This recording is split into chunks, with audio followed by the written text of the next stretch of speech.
This movie was suggested from a close friend of mine and a YouTube subscriber, Jonathan Brown, so here you go. Oh, yeah! Super 8. Super 8, without telling you much of the story because I really don't want to give much away. This movie is really good if you don't know what's going to happen. But it's mainly about this group of kids, there's about 5 of them, that are making a movie on a Super 8 camera. And stuff goes down and their camera captures a clip of what happens. Well, if you've watched the trailer, there's this huge train wreck. And that's like all you see in the trailer. Well, that train wreck is a big deal, obviously. But I don't want to tell you why. But there's a few things that I really, really liked about this movie. First off, it's directed by J.J. Abrams. He directed the new Star Trek movie that came out in 2008. And, you know, he has that whole lens glare thing that a lot of people really don't like. I personally really like it. It changes things up. You know it's one of his movies. This movie's also produced by Spielberg, so it's a quality movie. The second thing I really liked is this is one of the top 3 kid-driven movies I've ever seen. And I'm not talking like Jennifer Lawrence in the Hunger Games kid. I'm talking like 15 and younger. These kids are young and they are really, really good. You could argue and say, oh, Harry Potter's way better kid actors. No, I'm sorry.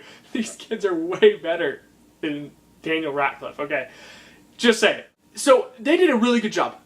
This movie's kind of a mix between The Sandlot, where you got like the token fat kid and the nerdy kid, and you know, you just got your kids, and War of the Worlds. It's kind of got like a mix of both those, but it has nothing to do with sports. I couldn't really think of another. It's definitely like War of the Worlds. The feel of the movie's a lot like it, which was a Spielberg film, I believe. But then it's also got like the kids act like they do in The Sandlot, which is cool.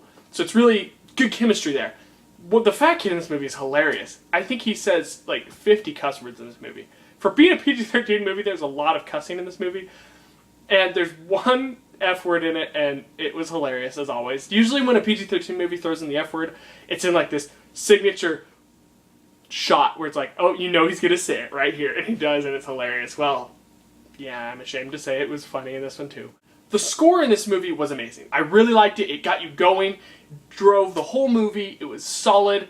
You never were like, oh, that music's too loud or too quiet or off. It was really good score. The feel of this movie was excellent. The build-up was phenomenal. It starts out, you really don't know what this movie's going to be about. It keeps going and going. You're like, man, what is going to happen? And by the end, it's building up to a huge, huge climax. And it's building, building, building. And right before the climax, you're expecting, and they build it this way, for you to be surprised at what happens at the end. You're like, yes, what's going to happen? What's going to happen? Cop-out ending. They just completely just cop out at the end of this movie.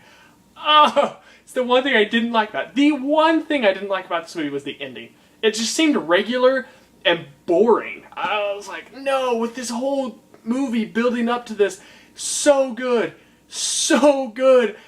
And then they just cop out at the end. And it's a good ending, but they're building you up for this surprise punch in the face ending, and it's just not there. Like, nobody should be surprised at the end of this movie. You're like, oh, really? It's a good ending. Families will love it. You know, no, I don't want that. I would say, though, that this is... Wow, this movie got underrated. I mean, this movie is really good because the first 3/4 of this movie are so good. All the acting performances are good. The music's good. The dialogue is great.